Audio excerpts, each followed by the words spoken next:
رضيت بالله ربا وبالإسلام دينا وبمحمد صلى الله عليه وسلم نبيا ورسولا سبحان الله وبحمده عدد خلقه ورضا نفسه وزنة عرشه ومداد كلماته.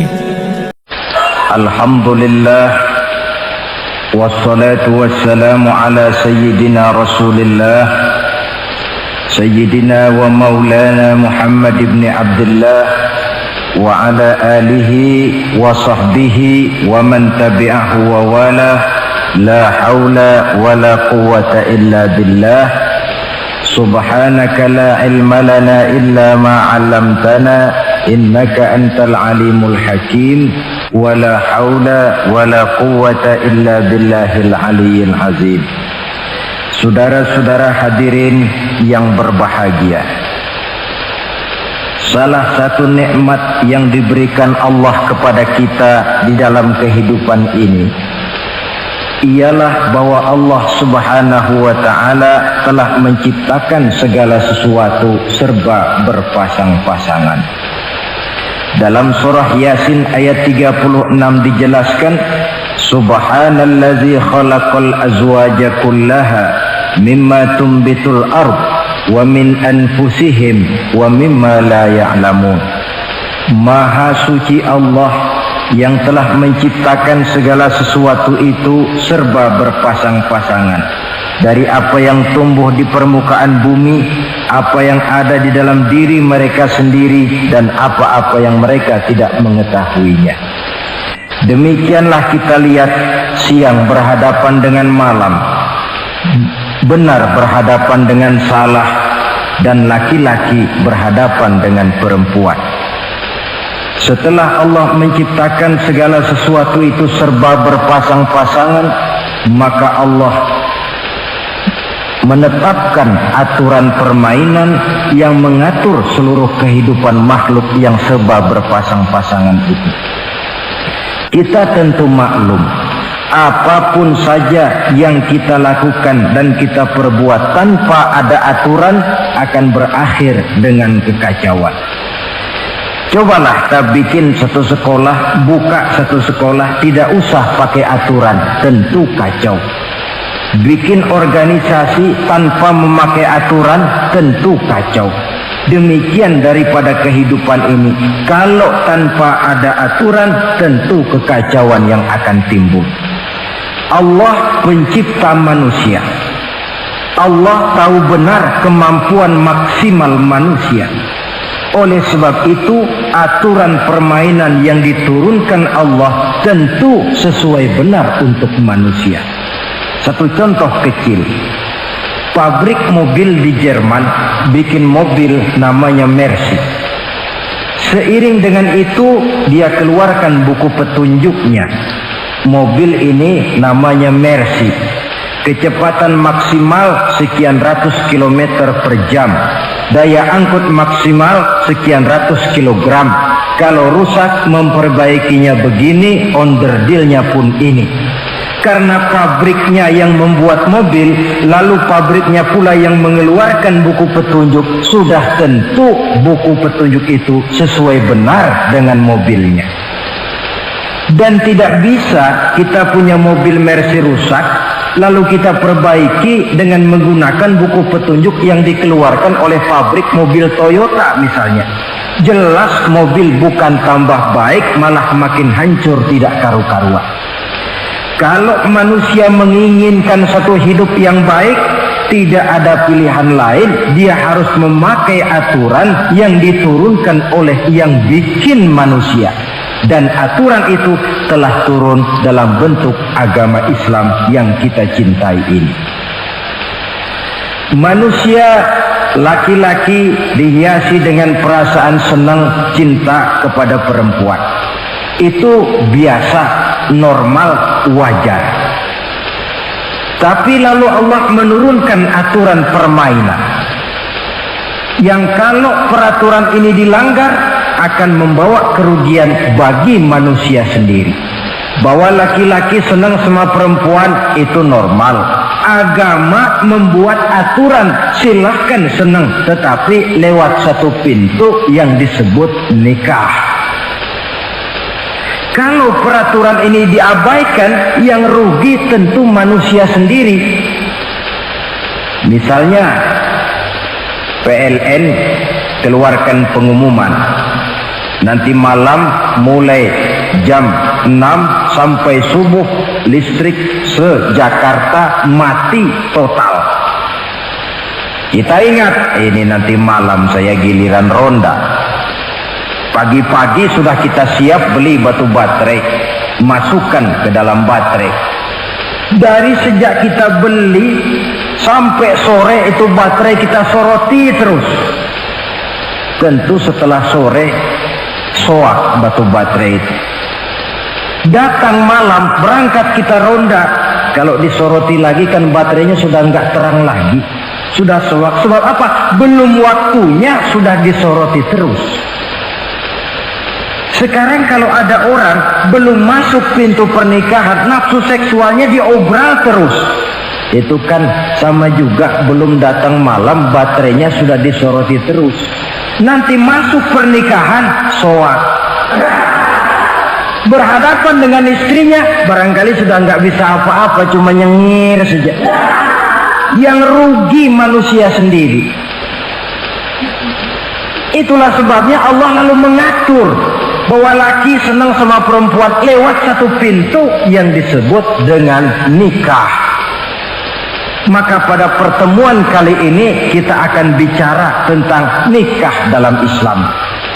Saya bagi kepada 3 masalah pokok saja. Pertama, pengertian dan kedudukan nikah menurut Islam. Yang kedua, motivasi pernikahan. Karena apa orang itu seharusnya melakukan nikah. Dan yang ketiga, membina rumah tangga bahagia menurut contoh Rasulullah Sallallahu Alaihi Wasallam.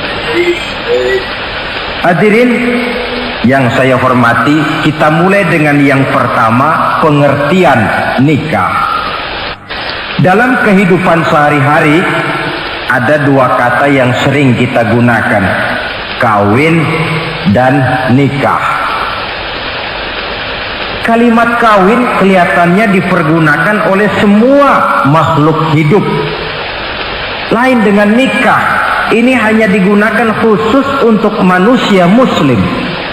Makanya kita sering dengar orang bilang kucing kawin, ayam kawin, kambing kawin, dan belum pernah kita dengar ada ayam nikah atau kucing nikah. Sebab apa? Nikah ini cuma dipakai oleh makhluk bernama manusia yang muslim. Apa pengertian nikah? Seorang tokoh, Abi Yahya Zakaria Al-Ansari, di dalam kitab Fathul Wahhabnya menjelaskan, an-nikahu aqdun yatadammanu ibahatal wat'i bilafzi inkahin au nahwihi. Nikah adalah akad, yaitu ijab dan qabul. Yang akad ini menjamin dibolehkannya pergaulan bebas antara laki-laki dan perempuan. Jadi kalau sementara anak muda kita beranggapan bagaimana Islam ini kolot, masa laki-laki tidak boleh bergaul dengan perempuan, itu anggapan salah. Islam bukan saja tidak melarang, malah menganjurkan laki-laki bergaul dengan perempuan sebebas-bebasnya, sepanjang pergaulan itu bisa dipertanggungjawabkan baik menurut hukum negara, lebih-lebih menurut hukum agama. Coba orang kalau sudah akad, sudah ijab qabul, ada saksi, ada wali, selesai itu dia masuk ke dalam kamar berdua, bergaul di situ sebebas-bebasnya, itu saya kira 100% halal. Tidak perlu lagi orang curiga, tidak perlu lagi sembunyi-sembunyi. Kenapa? Ini bentuk pergaulan yang bisa dipertanggungjawabkan. Kalau tidak, dengan dalih new morality, kebudayaan modern, lalu melakukan yang disebut free love, free sex, samenleven, hidup bersama tanpa nikah alias kumpul kebo. Dan saya kira itu kebo cuma mewakili saja. Artinya begitulah kalau binatang itu kumpul. Sebab kumpul kucing pun saya kira begitu, kumpul ayam pun begitu. Kebo cuma mewakili binatang dalam kalimat itu. Tengoklah berapa banyak sudah bayi-bayi yang lahir ke dunia ini tanpa tahu kemana dia harus memanggil bapak. Berapa banyak gadis-gadis bergelimpangan jadi korban dari orang-orang yang tidak bertanggung jawab. Itu semua merupakan ironi. Maka menjauhkan manusia dari aturan agama pada hakikatnya sama dengan usaha membinatangkan manusia. Bahkan kalau manusia sudah jauh dari aturan agama, sanggup berbuat lebih buas daripada binatang. Kita tahu yang namanya bajing itu makanannya cuma kelapa. Tapi bajingan itu bukan cuma kelapa, kabel telepon doyan kok bajingan itu. Jauh lebih buas daripada yang namanya binatang. Maka agama ini mengatur agar manusia sebagai makhluk yang mulia hidup secara mulia. Jangan manusia kita ini, binatang saja. Kalau saudara ada yang punya kucing di rumah, saudara taruh di depannya, saudara sendiri yang langsung kasih ikan di piring, kasih kucing. Aduh, dia akan makan dengan tenang, nikmat, lahap, tidak nengok kiri, tengok kanan. Kenapa? Dia yakin betul yang dia makan itu sudah resmi, sah. Sebab apa? Tuan rumah yang kasih.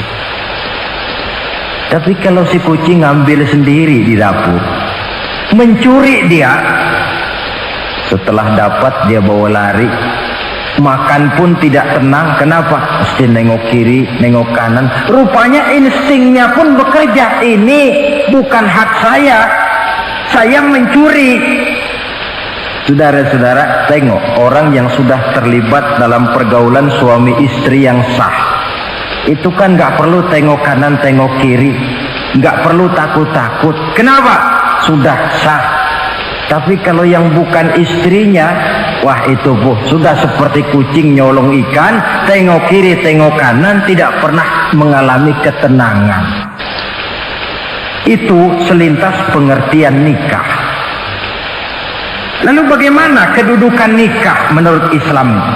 Ternyata nikah dalam pandangan Islam tidak cuma sekedar untuk memenuhi kebutuhan biologis manusia, tidak cuma sekedar untuk memperkembangbiakkan keturunan, tidak cuma sekedar untuk mendapat ketenangan hidup.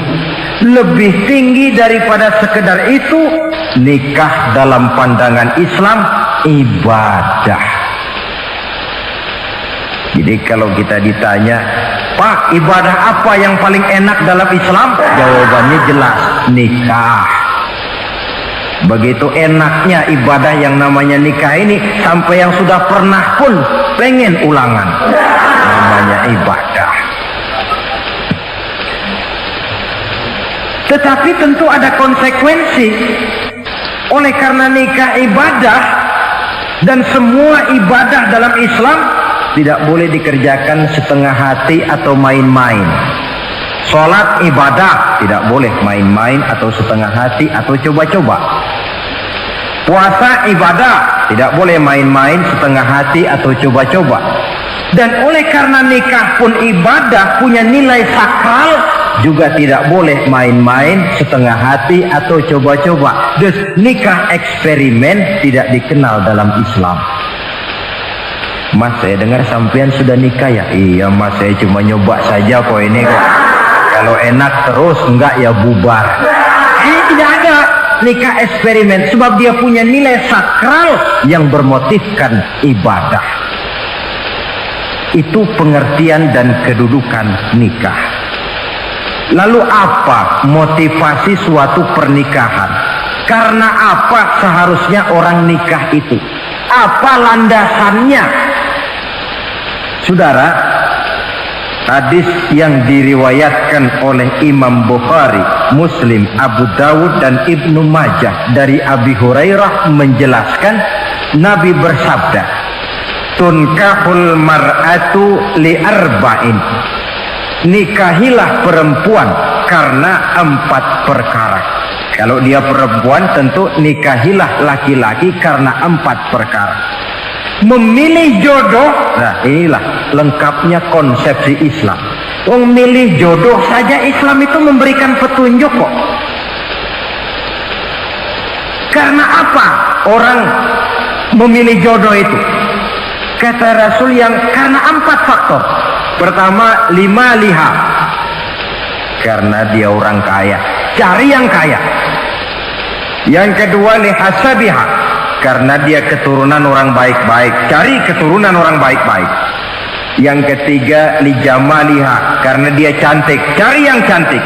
Dan yang keempat, lidiniha. Karena dia orang taat beragama, cari orang yang taat beragama. Kalau berkumpul keempat-empatnya, rasanya surga dunia sudah. Coba lihat, suami mana sih yang tidak bangga punya istri cantik, kaya, keturunan orang baik-baik, lalu taat beragama? Atau istri mana sih yang tidak bangga punya suami ganteng, kaya, keturunan orang baik-baik, dan taat pula beragama? Tapi kan terus terang yang kumpul keempat-empatnya kan boleh dibilang jenis makhluk langka. Sulit. Kadang-kadang cantik, kaya, akhlaknya kayak setan. Ada saja kurangnya. Oleh karena ada saja kurangnya, lalu Nabi memberikan stressing, penekanan. Fazfar bizatiddin taribat iyadah. Pilih orang yang taat melaksanakan agama, niscaya hidupmu akan berkah. Jadi motivasi suatu pernikahan hendaknya agama. Apa rahasianya? Mari kita lihat. Kalau orang memilih pasangan karena rupa yang cantik semata-mata, silakan, tapi jangan jadi motivasi utama. Kalau rupa yang cantik jadi alasan utama, saya yakin rumah tangga tidak akan tahan lama. Sebab apa?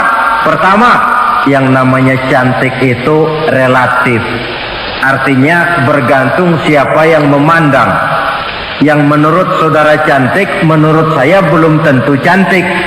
Yang kata saya cantik, menurut saudara barangkali itu yang jelek. Relatif. Saya kalau ditanya orang, Ustadz, siapa perempuan paling cantik di dunia ini? Tentu saja saya jawab istri saya. Apa saudara lalu protes? Salah Ustadz, yang cantik istri saya bukan istri Ustadz. Saya bilang masa bodoh saya nggak ngurusi istri sampean. Cantik itu relatif. Sehingga di kalangan para ahli cinta, ahli cinta, sampai sekarang masih jadi perdebatan. Sebenarnya cantik yang bikin orang jatuh cinta, apa cinta yang membuat orang jadi kelihatan cantik? Dua-duanya bisa terjadi. Mungkin karena cantik orang jatuh cinta, dan bisa juga karena sudah kadung cinta orang kelihatannya jadi cantik. Tapi yang jelas cantik relatif. Yang relatif tidak bisa dijadikan sandaran utama. Yang kedua, yang namanya cantik itu temporer, artinya berubah oleh pergeseran masa dan pertukaran waktu. Sekarang dia cantik, of course, sedang sweet 17-an, sedang honeymoon, sedang bulan madu, sedang pengantin baru, tentu saja cantik. Punya dia anak satu, kecantikan mulai menurun. Punya dia anak dua, kulit mulai keriput. Punya dia anak tiga, apalagi tak pandai bersolek, sudahlah onder dir mulai pada copot. Kalau rumah tangga didasarkan kepada rupa yang cantik saja, selesailah rumah tangga sampai di situ. Yang ketiga, di atas langit rupanya masih ada langit lagi.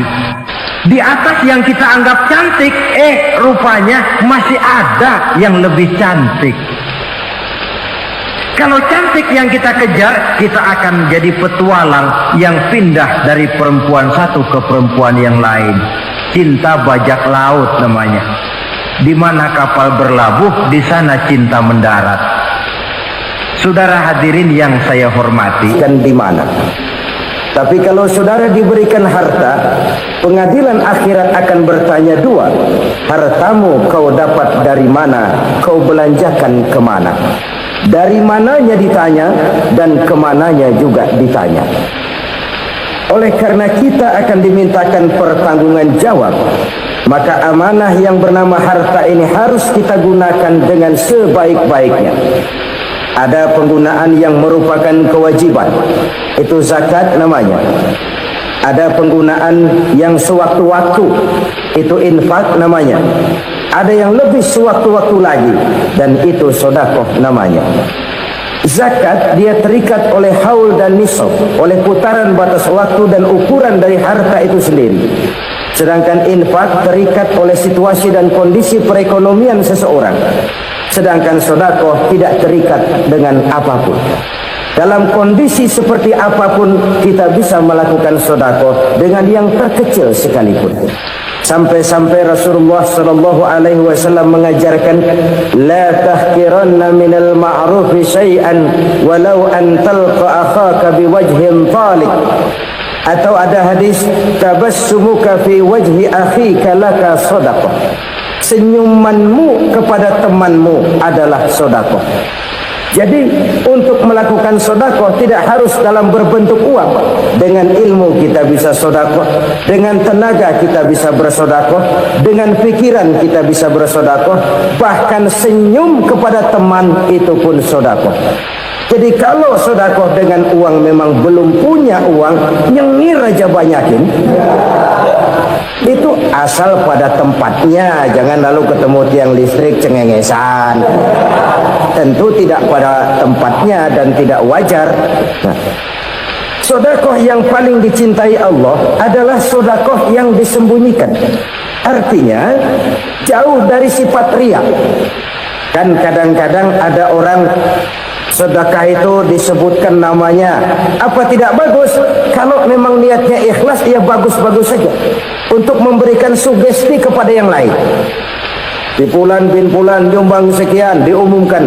Boleh kalau niatnya untuk memberikan rangsangan kepada yang lain supaya dia menyumbang lebih besar dari orang tadi. Tapi kalau itu mendatangkan riya, maka sedekah yang paling dicintai Allah adalah sedekah yang disembunyikan. Tangan kiri saja tidak tahu apa yang diberikan oleh tangan kanan. Sedekah yang dilakukan dengan ikhlas akan merupakan perbendaharaan surga, tersembunyi dari pandangan orang lain, tidak seorang pun tahu. Karena memang sikap yang baik adalah melupakan kebaikan dan mengingat kesalahan. Itu salah satu ciri orang bahagia. Orang yang selalu mengingat kesalahannya dan berusaha melupakan segala kebaikannya. Kalau dia akan berada kebaikan, dia tidak bisa ikut, dia merasa rugi karena dia merasa belum pernah berbuat baik. Tapi kalau akan melakukan kesalahan baru, dia ingat kesalahan yang sudah-sudah, sehingga terhalang baginya untuk melakukan satu kesalahan baru. Demikianlah saudara-saudara, bahwa Allah melebihkan rezeki sebagian kita dari yang lain agar terjadi tolong-menolong dalam kehidupan ini. Jadi kesenjangan yang nature, kesenjangan yang alami, itu sunnatullah. Ada yang kaya, ada yang miskin, ada yang kelas menengah. Nah, kenapa lalu sekarang kita berusaha mengentaskan kemiskinan? Oleh karena adanya kesenjangan struktural. Kalau yang kaya bisa semakin kaya, kenapa yang miskin tidak bisa naik jadi ikut sedikit kaya? Sebab pada dasarnya Islam adalah agama yang sejak turunnya sudah berupaya memerangi kemiskinan. Bahkan dikatakan kemiskinan itu mendekatkan kepada kekufuran. Orang kalau miskin udah dekat banget sama kafir. gampang menjadi kafir. Berapa banyak saudara-saudara kita yang oleh karena soal perut, oleh karena soal materi, terpaksa meninggalkan dan menanggalkan akidahnya, menjual petunjuk yang diberikan Allah dengan kesenangan dunia yang cuma sebentar ini. Na'udzubillah, tsumma na'udzubillah. Jadi makin kita sembunyikan satu sedekah, semakin banyak perbendaharaan kita di surga. Sedekah yang paling dicintai Allah adalah sedekah yang disembunyikan. Malahan ada seorang sufi, dia punya kebiasaan kalau pergi sholat Jumat dia bawa uang, itu uang dia taruh di bawah tikar masjid. Dia niat sedekah kepada siapa saja yang nemuin itu duit. Maksudnya apa? Supaya yang nemuin nggak tahu siapa yang punya duit itu. Demikian dia saking ingin menyembunyikan sedekahnya. Karena sifat riya itu bisa memakan amal kita sendiri. Riya itu termasuk menyebut-nyebut kebaikan kita. Orang yang suka nepuk dada, sedikit-sedikit ngitungnya kalau nggak gua. Tuh kalau nggak gua tuh yang belas itu kalau nggak gua. Iya kalau nggak lu kenapa emang? Orang yang suka menepuk jasa, tuh biasanya memang begitu saudara-saudara. Kalau perang lagi berkecamuk, orang nggak sempat ngaku jadi pahlawan. Tapi begitu perang selesai, yang kagak kenal bedil ngaku pahlawan. Itu sesuatu yang biasa. Oleh karenanya, orang-orang yang ikhlas dalam bersodako, disembunyikannya sodako itu, Allah cinta betul. Malahan ada hadis memberikan jaminan, inna sodaqatal mar'il muslimi tazidu fil umri wa tadfa'u mitatas su'i. Sesungguhnya sedekahnya seorang mukmin tazidu fil umri, bisa menambah umur panjang, wa tadfa'u mitatas su'i, dan menyelamatkan manusia dari mati secara su'ul khatimah. Jadi siapa yang kepengen panjang umur, banyaklah sedekah. Yang bosan hidup, pelit terus. Sedekah menambah panjang umur dan menyelamatkan manusia dari mati secara su'ul khatimah. Pak, katanya umur itu nggak bisa ditambah, nggak bisa dikurangin. Kapan? Kalau ajal sudah datang. Fa idza jaa ajaluhum la yastakhiruna sa'atan wa la yastaqdimun. Kalau ajal datang tidak bisa dimajukan, tidak bisa dimundurkan. Itu kalau ajal sudah datang. Tidak bisa lagi umur ditambah dikurangi, sudah datang. Tapi kalau belum datang, itu kan haknya Allah. Mau ditambah, mau dikurangi, hak prerogatif Allah. Sebagai pencipta manusia, Allah maha kuasa dan maha mampu. Sedekah ini menambah panjang umur dan menyelamatkan manusia dari mati secara su'ul khatimah. Itu orang mati kan sama ya, kondisinya mati, nggak nafas. Tapi hakikat mati kan lain-lain. Ada yang mati itu husnul khatimah, baik akhirnya. Misalnya lagi ngaji mati, lagi sholat mati, lagi sedekah mati. Ini yang dinamakan dengan husnul khatimah, baik di akhirnya. Sebaliknya ada yang su'ul khatimah, jelek di akhirnya. Ini yang jadi catatan akhir. Lagi nyekek botol, mampus. Lagi banting kartu, modar. Su'ul khatimah, jelek pada akhirnya. Sedekah menyelamatkan manusia dari mati secara su'ul khatimah. Dan kita semua kepengen mendapat husnul khatimah, jauh dari su'ul khatimah. Oleh sebab itu yang bisa menyelamatkan kita dari penyakit itu antara lain adalah sedekah yang disembunyikan, yang dikerjakan dengan ikhlas karena Allah, tidak karena kepengen dipuji orang, tidak karena ingin dikatakan orang pemurah. Sebab orang dermawan itu orang yang memberi tanpa harus diminta. Kalau masih harus diminta, ya belum dermawan namanya, masih harus diminta. Kalau nggak diminta ya tulus, lolos, polos. Saudara-saudara kaum muslimin rahimakumullah, harta adalah amanat dan akan kita pertanggungjawabkan. Allah melebihkan rizki sebagian kita dari yang lain agar kita saling tolong menolong. bantu-membantu. Nabi janjikan, siapa yang meringankan beban saudaranya muslim di dunia, Allah akan meringankan bebannya di akhirat nanti. Sebuah jaminan dari baginda Nabi.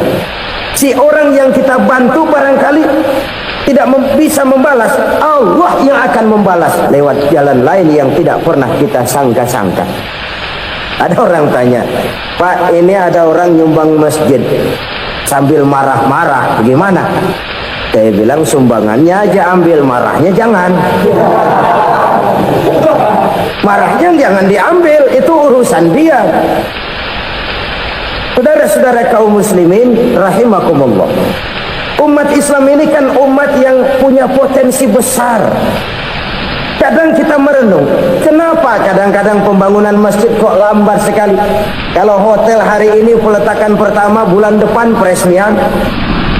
Supermarket hari ini peletakan batu pertama, minggu depan peresmian. Tapi kalau sudah yang namanya masjid, kadang-kadang peletakan batu pertama sekaligus jadi batu terakhir. 3 tahun, 4 tahun, campur nebar jalak di jalanan, duit dijaring kayak ikan sepat. Apa tidak ada orang Islam yang kaya? Banyak. Apa tidak ada pengusaha muslim yang jadi konglomerat? Ada. Lalu yang belum banyak itu yang komit terhadap nilai-nilai agamanya. Akhirnya kita jatuh jadi umat yang lemah. Belum ada pengusaha konglomerat muslim buka pabrik supermi cap bedug misalnya umpamanya atau pabrik kecap cap sorban supaya identitas keislamannya sedikit kelihatan. Kita jatuh jadi umat yang lemah karena potensi tidak terinventarisir dengan baik. Kita ini ibarat kompor yang cuma matengin nasi orang lain. Potensi kita dimanfaatkan oleh orang lain. Ukhuwah Islamiyah kita baru terbatas kepada silaturahmi. Ukhuwah di bidang ekonomi kita lemah, ukhuwah di bidang kebudayaan kita lemah, apalagi ukhuwah di bidang politik kita lebih rapuh lagi. Padahal ukhuwah itu adalah totalitas kehidupan manusia, menyangkut ipolek sosbud, memerlukan nilai-nilai ukhuwah. Jadi oleh karena itu mari kita menyadari di dalam harta kita, walaupun kita yang cari pergi pagi pulang sore peras keringat banting tulang, di sana ada harta anak yatim, di sana ada hak masjid, di sana ada hak pesantren, di sana ada hak jihad. Berbahagialah seseorang apabila dia oleh Allah dijadikan keran. Keran itu menyimpan air, tapi tidak untuk dirinya, tapi disalurkannya kepada mereka yang memang memerlukannya. Saudara-saudara kaum muslimin rahimakumullah, ini yang pertama. Jadi perbendaharaan surga adalah menyembunyikan sedekah. Orang lain nggak tahu, kita pun nggak pernah ngitung-ngitung. Kita anggap lewat begitu saja, padahal itu deposit akhirat. Satu. Yang kedua, perbendaharaan surga itu apa? Wa kitmanul musibah, menyembunyikan kesulitan. Kadang orang takut menghadapi kesulitan, tapi makin kita merenung, hidup ini kan sebenarnya urusan. Takut sama urusan ya jangan hidup. Tandanya orang hidup itu kalau punya urusan. Urusan melupakan problem sering menimbulkan kesulitan. Kesulitan bukan untuk ditakuti, tapi untuk diatasi dan dicarikan jalan keluarnya. Siapa sih orangnya yang nggak pernah sulit-sulit? Makin tinggi status sosialnya, makin gede urusannya. Makin tinggi kualitas imannya, makin berat tingkat kesulitannya. Cuma memang yang namanya enak itu seperti pelangi. Yang lala itu nggak pernah di atas kepala kita, di atas kepala orang melulu. Lo sih enak lo, kata kita. Dia juga bilang enak kan lo. Pelangi itu nggak pernah di atas kepala kita. Kata tukang beca, aduh enak ya naik Mercy. Kata tukang beca, apa yang di dalam mobil Mercy? Aduh enak bener tukang beca, di jok ngeringkuk ngorok pules bener. Saya kamar pakai AC sejuk, tempat tidur sutra empuk, alga spring bed, pula kulik nggak bisa pulas kalau belum minum Valium, belum tidur. Enak bener tukang beca, di jok ngorok nggak tahu wetan kulon. Si tukang becak bilang yang di Mercy enak, yang di Mercy bilang tukang becak enak. Inilah enak. Nggak pernah di atas kepala kita, di atas kepala orang lain melulu enak itu. Nah, saudara-saudara, yang merupakan perbendaharaan surga itu orang yang bisa menyembunyikan kesulitan, baik pribadi ataupun rumah tangga. Ini terutama rumah tangga yang jadi soalnya. Kadang-kadang kita ini kalau senang, sebaliknya kalau senang kita diam, kalem aja, cuek. Banyak banget duit kita bawaan, diam aja udah. Malah ketemu orang takut. Tapi begitu susah, sekampung tahu. Padahal Nabi mengajarkan perbendaharaan surga itu menyembunyikan musibah, menyembunyikan kesulitan. Kalau enak, cerita sama orang-orang. Kalau nggak enak, rasain sendiri, tekan sendiri, atasin sendiri. Kita kan sebaliknya. Tenang, kita diam. Asal lagi susah, paling tidak kita nyari teman buat cerita kesusahan. Siapa orangnya yang nggak pernah susah? Cuma soalnya bagaimana kita mengatasi kesusahan itu sendiri. Begitu juga misalnya kalau orang sudah berumah tangga, itu orang tuanya harus menjadi tempat dia cerita yang enak-enak saja. Yang nggak enak rasain berdua, selesaikan berdua, atasin berdua. Jangan dibalik. Asal senang diam, giliran susah saja. Maknya laporan. Terbalik, bisa menjaga security informasi.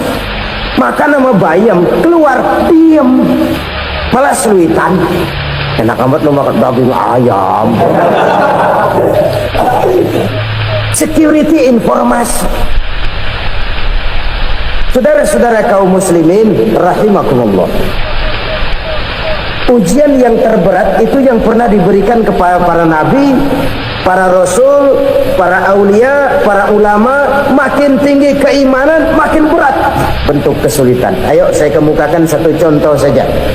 Ada seorang nabi yang kaya, nabi kaya, namanya Nabi Ayub. Iblis kalau orang begini kan teki, ibadahnya rajin, kaya. Yang kayak begini susah digodain. Kalau ibadahnya rajin, miskin, kendali bisa disogok.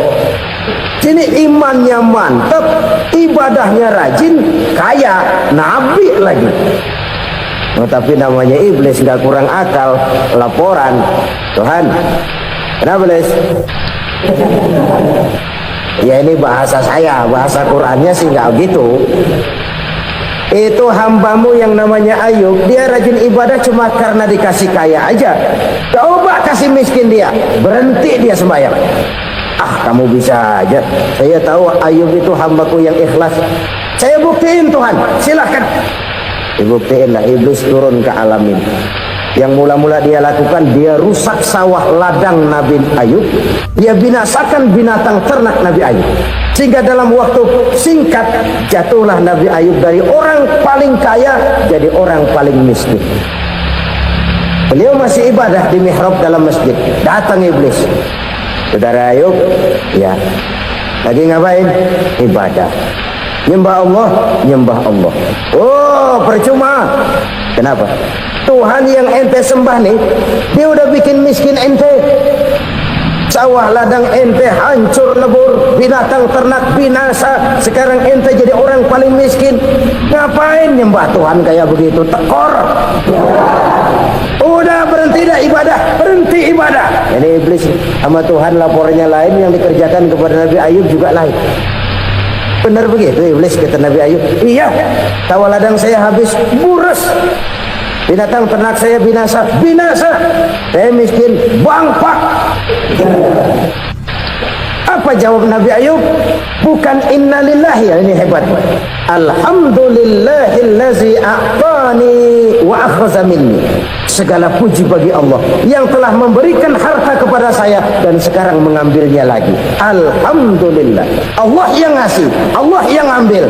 Itu mah urusan Allah. Iblis cuman ibadah jalan terus, sujud lagi Nabi Ayub.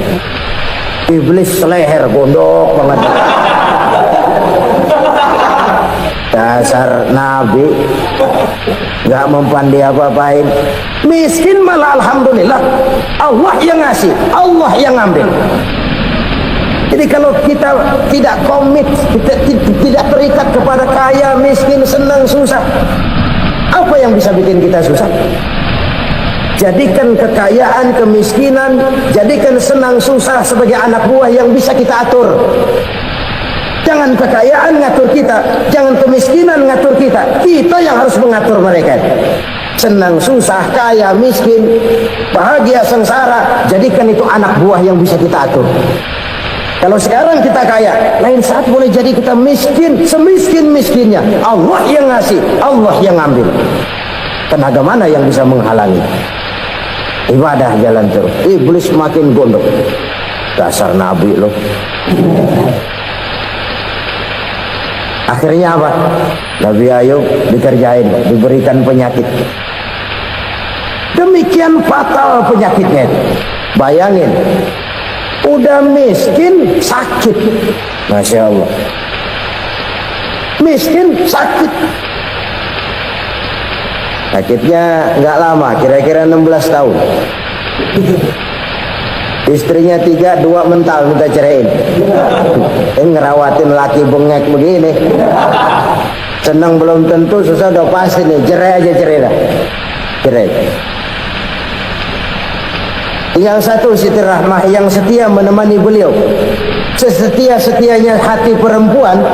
Satu saat Siti Rahmah bilang, "Bang, iya, abang kan Nabi bang. Lalu namanya Nabi kan doanya jarang meleset bang. Maksud kamu minta kenapa sih sama Tuhan?"